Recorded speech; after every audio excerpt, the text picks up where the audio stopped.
Bienvenido y bienvenida a esta nueva entrega de las jornadas de Mindfulness y Bienestar que hemos organizado bajo el lema Enfócate en lo que importa. Soy Carla Ruiz, coach, instructor de Mindfulness y uno de los organizadores de este evento. En esta ocasión nos acompaña Luis Arróspide, una persona comprometida con el bienestar y la felicidad de las personas.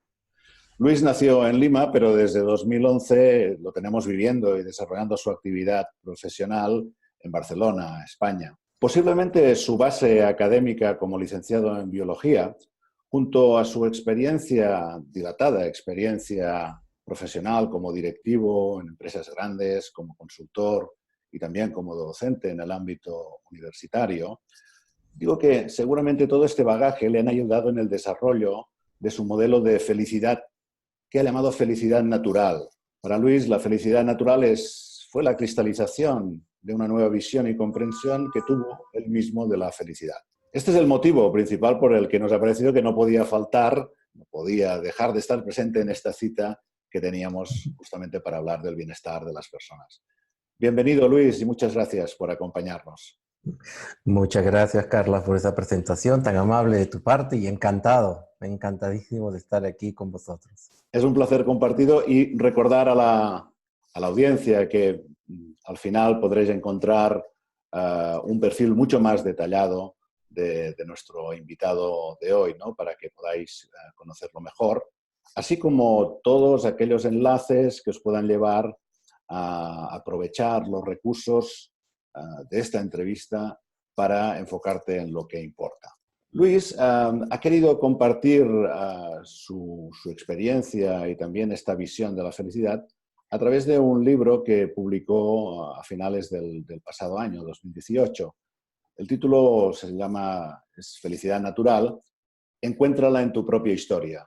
Y lógicamente será su contenido un poco el hilo conductor, ¿no? de esta entrevista, de este diálogo, de esta reflexión.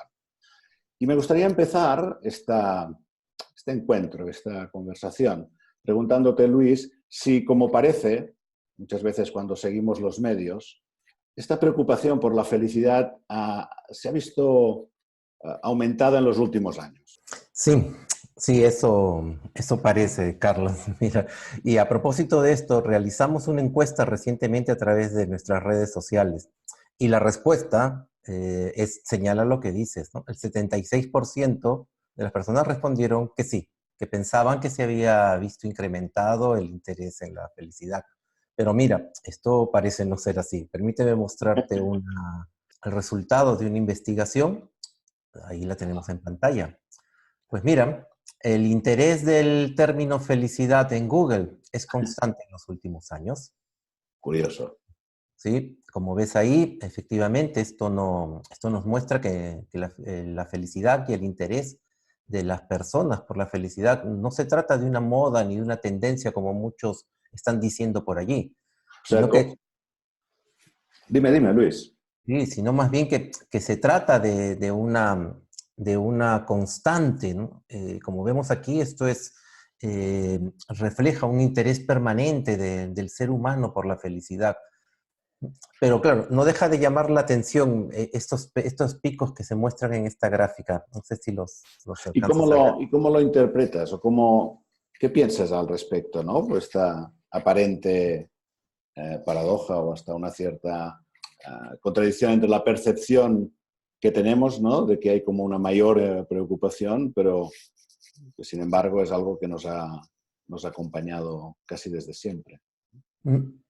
Sí, mira, solo déjame comentarte estos pequeños picos que llaman la atención aquí Sí, periódicamente, y esto tiene que ver con la fecha de Navidad y fin de año. Los picos coinciden con la segunda quincena de diciembre de todos los años. Como vemos, existe un interés o una preocupación quizás incrementada solo en estos 15 días, quizás por el término del año, el replanteamiento, el típico balance de fin de año, o quizás la perspectiva de que empieza uno nuevo. Pues eso todavía nos falta por investigar. Ok. O sea, es una paradoja, pero solo a medias, digamos, ¿no? Porque estos picos indicarían sí que hay momentos en los que de alguna manera estamos más abiertos, ¿no? O más necesitados de reflexionar sobre la felicidad. Y hablando de felicidad, es inevitable que surjan como adjetivos o complementos. ¿De qué trata la felicidad natural? Sí, mira, quizás para abordar esa pregunta, ¿no? Permíteme hacer un paso atrás en el tiempo. Quisiera empezar por hablar sobre la visión de la felicidad en la cultura europea. Esta visión está fuertemente impregnada por el pensamiento griego. Aquí tenemos filósofos como Séneca, Epicurio, Aristóteles, Marco Aurelio, el emperador romano incluso, ¿no? Que dejaron finalmente una idea de una felicidad estoica, por un lado, y por otro lado una felicidad vinculada al placer. Este, esto es, digamos, lo más resaltante que podemos tener desde el punto de vista de la intelectualidad en Europa. Pero no podemos dejar de hablar de la influencia de las religiones. Por supuesto. Claro. Especialmente en aquellos siglos, a partir del siglo IV, ¿no? Hasta, digamos, el siglo XV o XVI, ¿no? La religión tuvo una importante influencia sobre la idea y la visión de felicidad en Europa, ¿no? Y esta está vinculada, está ligada a una idea de una felicidad, pero que es prometida después de la muerte. Es decir, lo que espera al ser humano aquí en la Tierra es sufrimiento, ¿no? Y esto ha dejado quizás una impronta psicológica en muchos que todavía se avergüenzan quizás o sienten cierto temor a decir, soy feliz ahora mismo, ¿no? Quizás por ese temor o por ese deseo de ocultarlo a ese alguien o ese algo que a cambio de otorgarle la felicidad, le pedía dolor. Es decir, había que pagar con dolor el derecho a ser feliz. Y esto todavía quedaba relegado a un hecho después de la muerte. Lo cual, claro, esto lo convierte en una teoría que difícilmente podríamos comprobar hoy en día. Claro, y supongo que en esta evolución histórica, me imagino que hay un momento donde hay un punto de inflexión y aparece la ciencia, ¿no? Que da como un enfoque o cambia, podríamos decir, el paradigma de alguna manera. Sí, sí, sí. La pregunta en qué momento la ciencia se interesó por explicar la felicidad es sin duda, un cambio importante en la manera de pensar. Pero permíteme todavía terminar de poner algunos ladrillos, algunas bases más para que podamos llegar a hablar de la ciencia y cómo es que interviene finalmente en su papel, digamos, de explicar o ayudarnos a entender la felicidad. También quisiera retomar un tema anterior. Mira, debido a mis raíces latinoamericanas, ¿no? También quisiera aportar la idea de felicidad que había en ese otro lado del mundo por aquel entonces. De momento, los estudios han revelado que los aztecas tenían sí un avance importante. En su cultura existían unos filósofos a los que ellos llamaban tlamantines. Y estos se habían dedicado a estudiar también la felicidad, pero tenían una visión muy particular de ella. Separaban la felicidad del hecho de tener una buena vida. Para los aztecas, los tlamantines, sus filósofos, la felicidad era un hecho que iba separado de tener una vida digna de ser vivida. Para ellos era más importante tener una vida digna de ser vivida que al perseguir una felicidad a la que consideraban huidiza, resbaladiza. Interesante, ¿no? Me resuena mucho, lógicamente, a Viktor Frankl, ¿no? Y la importancia de encontrar un sentido a la vida. Pero continúa, por favor, porque me parece especialmente interesante, ¿no? Que en aquellos tiempos ya hubiera esta preocupación, esta reflexión y este estudio, ¿no? Sí, y bueno, no podemos también dejar de hablar del pensamiento oriental sobre la felicidad. Es quizás una de las vertientes más interesantes y más importantes también sobre este tema. Pero claro, la encontramos principalmente vinculada a la práctica de las virtudes. Está vinculada a las prácticas de las virtudes y de alguna manera se relaciona con el logro, o con alcanzar un estado particular al que digamos, principalmente han llamado la iluminación o el arat. Pero mira, permíteme volver ahora a lo que me estabas preguntando hace unos minutos y te pedí que me dejases dar un paso atrás. Y ahora vuelvo un paso adelante. ¿Sí? Vamos a empezar a dejar un poco esta historia y empecemos a intentar entender en qué momento es que la ciencia se convierte en un interlocutor o digamos, en un locutor, ya casi podría ser, ¿no? Sí, Importante de la felicidad. Quizás hoy, en pleno siglo XXI, no es fácil entender en qué momento la ciencia empieza a hacer esto, pero no, es a partir del siglo XVII, porque es desde aquel entonces que la ciencia empieza a tomar forma y empieza a convertirse en la ciencia que hoy conocemos. sí, quizá Luis, cuando me refería a ciencia, precisamente es un poco el cambio de enfoque, ¿no? Tú has dicho precisamente que en un principio esta reflexión estaba en el ámbito de lo filosófico y de lo religioso, ¿no? Y en un determinado momento, y quizá antes de lo que algunos podían pensar, ¿no? En el siglo XVII, empieza otra aproximación a esta experiencia o este concepto. Sí, es ahí que la ciencia interviene y claro, no tardó en preguntarse qué es lo que sucede en el cerebro cuando experimentamos felicidad, indistintamente de si estamos experimentando felicidad debido al dinero o al amor. Es decir, la base fisiológica, la base científica de esto, ¿no? Y claro, no tardó en encontrar que en el proceso en el cual nosotros experimentamos felicidad, intervienen 4 neurotransmisores principalmente. El hecho que estos neurotransmisores, que son, digamos, moléculas químicas, ¿no?, que permiten que existe una conexión entre neuronas que hacen posible la experiencia de la felicidad a nivel, digamos, neuroquímico, a nivel cerebral, tiene una característica muy particular, que una vez que estas moléculas, que podríamos llamar las moléculas de la felicidad, han cumplido su función, inmediatamente se desconectan. Es decir, la experiencia está determinada desde el punto de vista fisiológico, neuroquímico, por una experiencia temporal.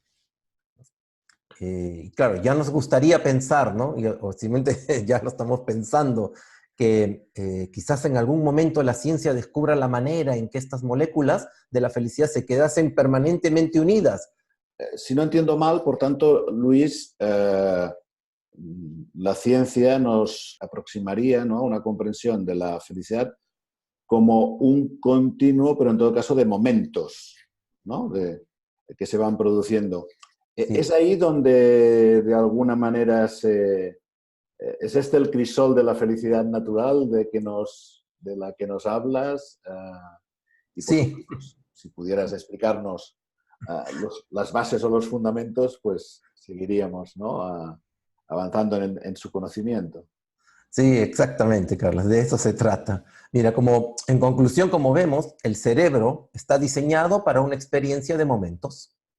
Mm. Y en esto es que se basa, es uno de los fundamentos del concepto de felicidad natural que estoy proponiendo, que es la temporalidad de las emociones. Mira, permíteme explicarlo y quizás si tenemos la idea de un trípode, lo podemos ver, ¿no?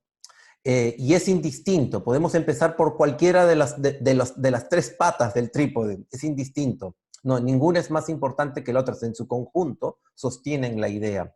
Que la primera es la temporalidad de las emociones. La segunda, ese concepto erróneo de buscar la felicidad. Y el tercero es la adaptación hedonista. Si nos puedes desarrollar un poco cada uno de estos 3, podríamos decir, pilares, ¿no?, sobre los que se asienta el modelo de felicidad natural, pues estamos ávidos por conocerlos un poco más. Y tal como dije, el orden no es importante. Así que mira, empecemos por la búsqueda de la felicidad, que creo que esto llama la atención a más de uno. Cuando he empezado a explicarlo, veo siempre unos rostros así como cautos, pero ¿qué estás diciendo? Sí, mira, cuando empezamos eh, a pensar, eh, busco la felicidad o quiero alcanzar la felicidad, esto ha terminado para muchas personas convirtiéndose incluso ya no en una búsqueda, sino en una persecución, ¿no? Persiguen la felicidad con el ánimo de alcanzarla, pero claro, cada vez que intentan dar un paso hacia ella, esta felicidad se vuelve huidiza. Esta felicidad se pone exactamente un paso más allá o quizás dos más allá. Esta idea de buscar, de perseguir la felicidad, en realidad no termina, no termina de tener sentido, porque lo que estamos diciéndonos a nosotros mismos cada vez que pensamos o nos repetimos o hablamos de que buscamos la felicidad, lo que estamos diciendo de quizás en ese nivel de la mente profunda sería, ¿no? Pues estoy buscando, quiere decir ahora mismo no soy feliz y no podré serlo hasta que la encuentre. Y además, no solo encontrarla, sino es algo así como poseer la felicidad, ¿no? O sea, espero encontrarla y espero hacerme dueño de ella. Es decir, es como un objeto, como algo un lugar al que puedo llegar y ya me lo adueño y se queda conmigo siempre. Y ahí surge el problema. Ahí surge el problema más grave todavía de la idea de buscar algo que creo que si puedo alcanzar se quedará conmigo siempre. Puesto que esa es la segunda palabra que constituye la gran trampa, siempre. Sí, y es algo así como que somos infelices persiguiendo la felicidad, ¿no? ¿Sí? Mientras la perseguimos, pues reconocemos públicamente que no somos felices. Y mira, y esto es tan, digamos, tan potente, o quizás tan potente y a la vez tan, podríamos decir, oculto. Que mira, sí, seguimos con Google, que es ahora quizás la medida del interés público y mundial, ¿no? Y claro, está claro que el interés del público hoy se mide por los términos y la frecuencia que se Las búsquedas. utilizan en los buscadores en Internet. Mira, realicé una búsqueda a título personal, simplemente como un usuario puse buscar la felicidad en Google y me aparecieron más de 30 millones de resultados vinculados a esa palabra, de los cuales, mira, casi 70.000 de los resultados corresponden a títulos de libros publicados con esa palabra. Estamos, digamos, no sé, yo pienso que buscar la felicidad es casi como hablar del santo grial moderno, ¿no? Estamos quizás persiguiendo una ilusión o algo que creemos que podemos poseer, pero ya sabemos cómo termina la historia, ¿no? De los buscadores del santo grial.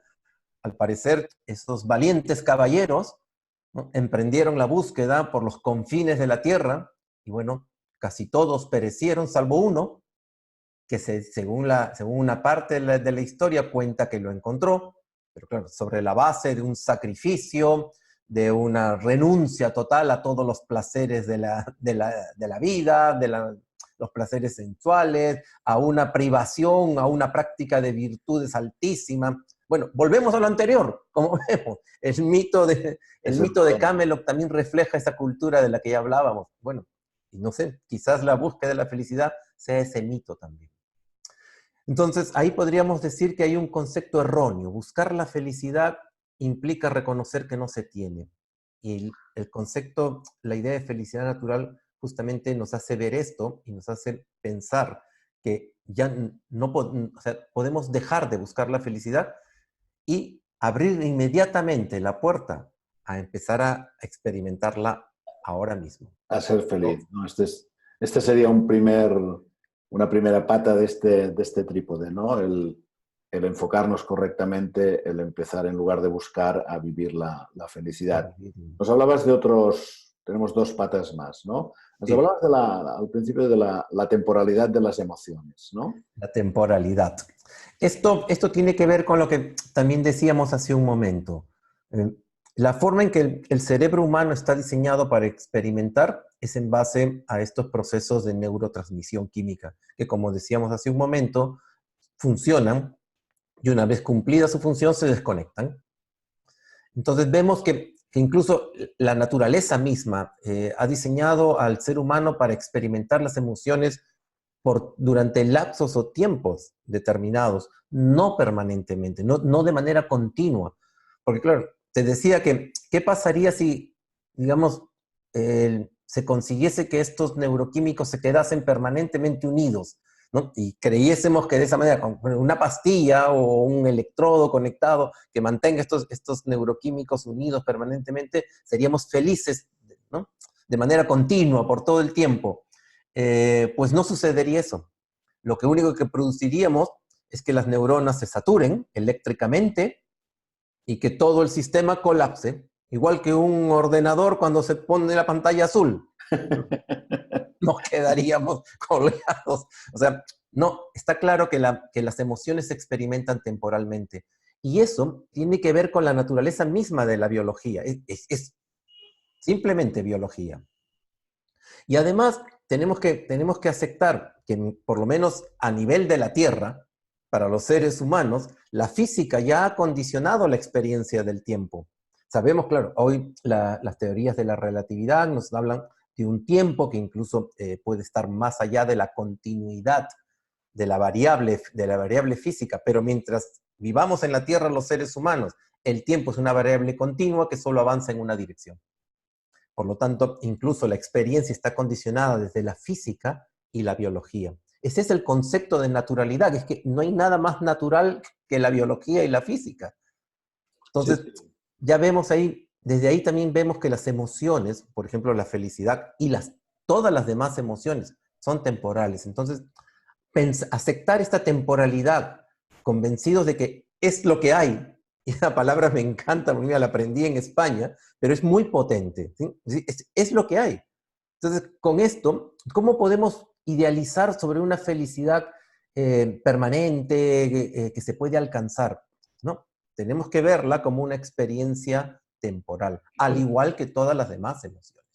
Eso es lo que subyace en el concepto de felicidad natural con respecto a esa temporalidad. Sí, con otro concepto que es importante en mindfulness y en bienestar, que es el de la aceptación, pero que ya hemos tratado también, tratamos en alguna otra entrevista o diálogo con algún especialista, ¿no? Porque, lógicamente, los temas están conectados.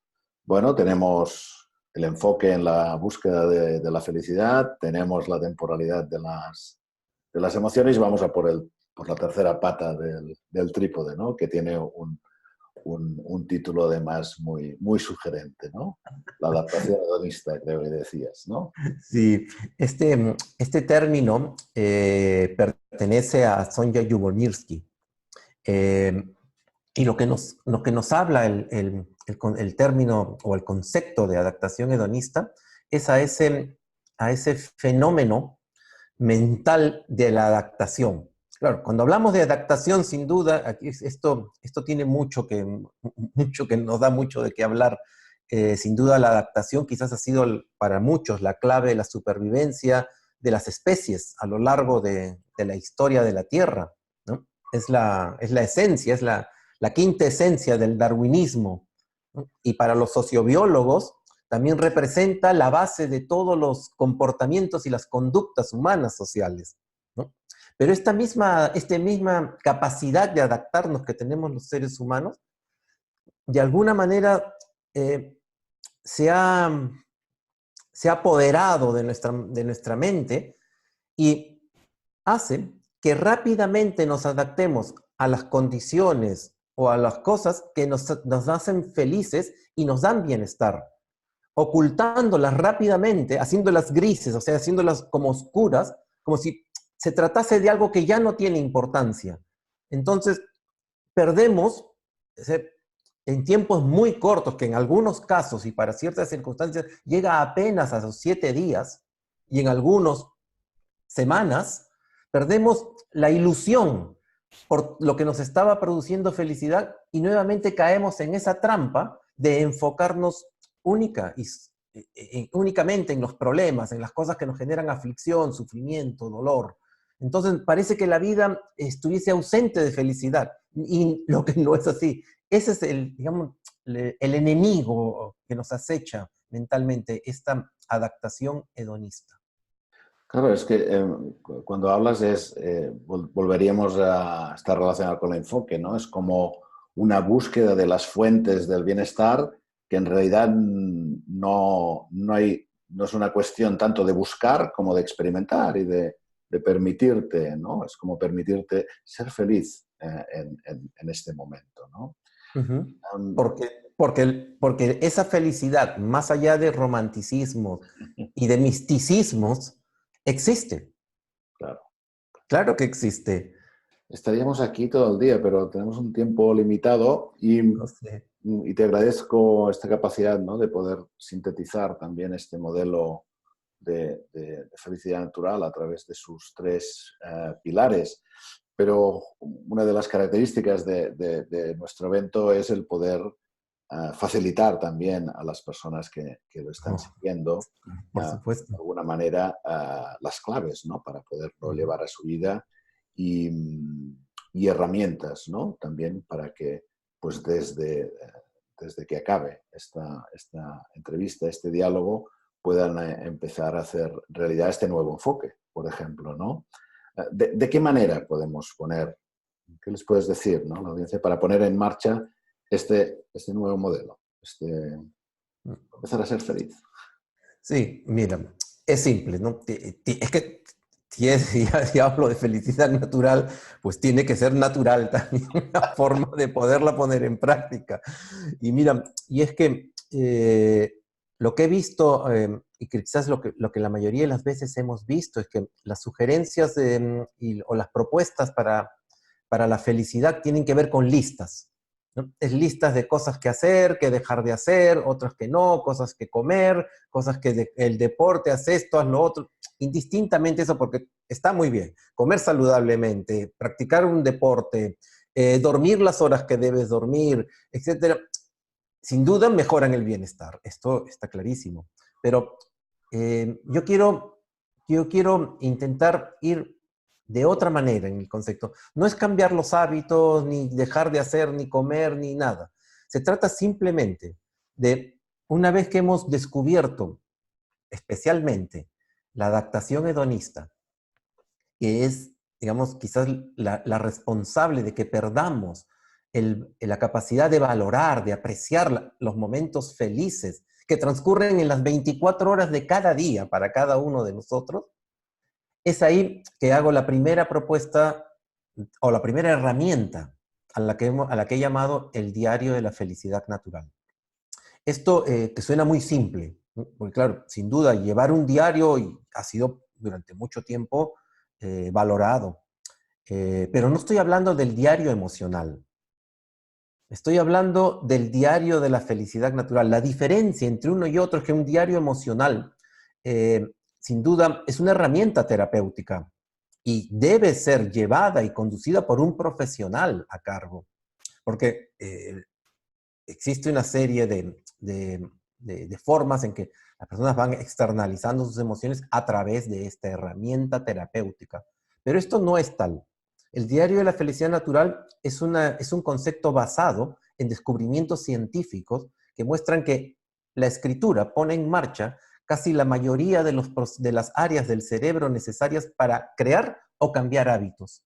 Entonces, lo que vamos a hacer a través del diario de la felicidad natural es cambiar quizás ese mal hábito de la adaptación hedonista. Lo que vamos a hacer es de una manera gradual y con unas reglas muy simples, empezar a escribir sobre los momentos felices. Empezar para poder desde ahí empezar a rescatarlos, a valorarlos cada día, a volver a hacerlos visibles una vez más. Y sobre todo, darles el contexto que necesitan tener en esas 24 horas de cada día para que se vuelvan importantes y continúen siendo importantes. Miren, hay un número mágico aquí, 3-1, que tiene a la que de alguna manera he llamado la matemática de la felicidad. Y es muy simple el concepto, ¿no? Ya hay estudios suficientes que nos dicen que, miren, 3 sucesos felices durante el día, quedan oscurecidos, quedan opacados por un solo evento aflictivo. Esto quizás es lo más duro, ¿no? Esto nos muestra que la adaptación hedonista pues es tal, ¿no? O sea, un solo evento, un solo disgusto, echa por tierra 3 momentos felices del mismo día.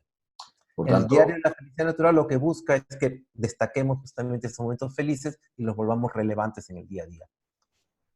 por tanto, una primera herramienta al alcance de cualquier persona es llevar este diario de la felicidad.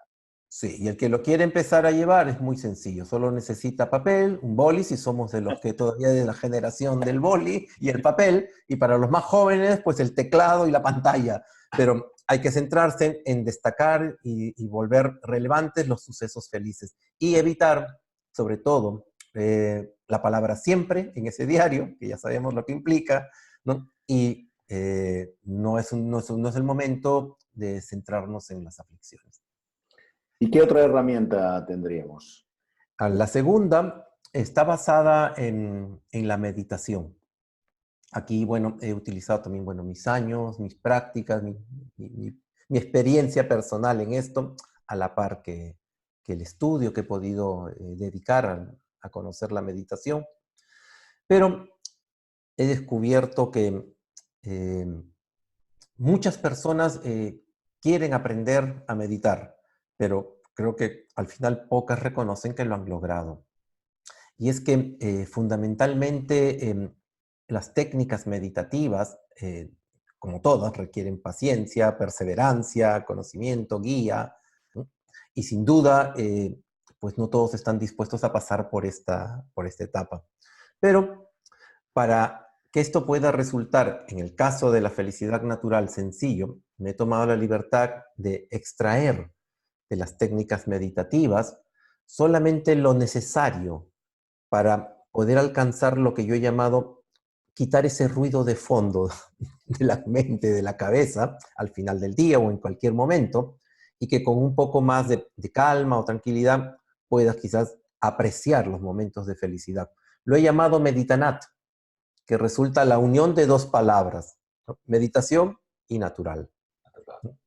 Es un proceso que además también lo explico desde el punto de vista del proceso digamos, electroquímico que ocurre en el cerebro cuando nosotros empezamos a hacer ciertas cosas sencillas, como por ejemplo, cerrar los ojos. El hecho simple de cerrar los ojos en cualquier momento del día y trasladar la atención a algún otro punto en particular, que puede ser, por ejemplo, el cuerpo mismo, alguna sensación o alguna experiencia sensorial, como el sonido, por ejemplo, hace que las ondas cerebrales, que generalmente se mantienen en este tipo de ondas beta, es decir, el estado de alerta. Ahora mismo creo que ambos estamos en ondas beta, ¿no? Y quizás, y los oyentes sin duda, estamos todos a nivel de ondas beta.